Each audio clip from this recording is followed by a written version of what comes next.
कवन जिला आपके पड़ी।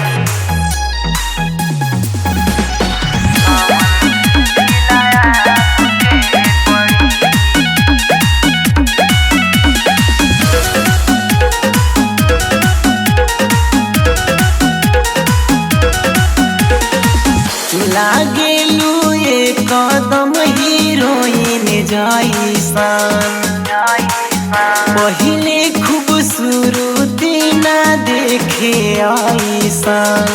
अरे विद्या कसम हो। लागेलू ये कदम हीरोइन जैसन, पहिले खूबसूरती ना देखे ऐसन।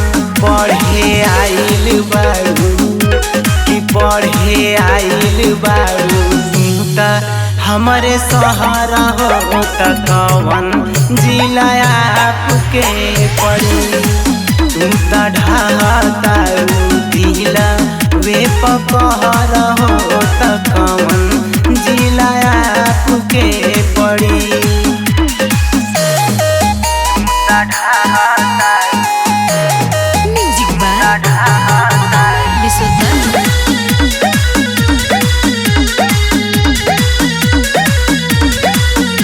छाती से दबा के किताब जब तुम आवे, मनो सन कावेलू तयगिए लगावेलू। कि लागे असों के परीक्षा में करवा दे तू खेल। धक धक करता जियरवा हमर खेली कौन खेल। कि तुहके जो हिला रोजो, कि तुहके जो हिला रोजो बेटी ये के बाहर हो त कवन जिला आपके पड़ी। तुम त ढातारू दिला वे पकहर हो त कवन जिला आपके पड़ी।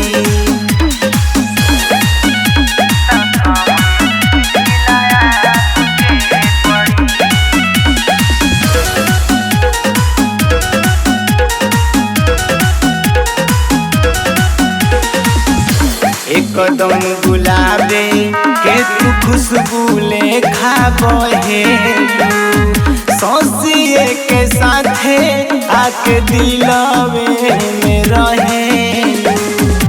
कि आजकल सहारा बनारस तुहके झाके भीतर से मरलू से तो की न हईले बारू तू हुई तरह से।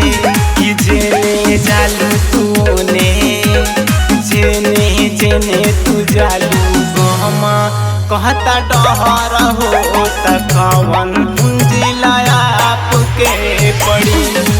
तुम त ढातारू दिला वे पकहर हो त कवन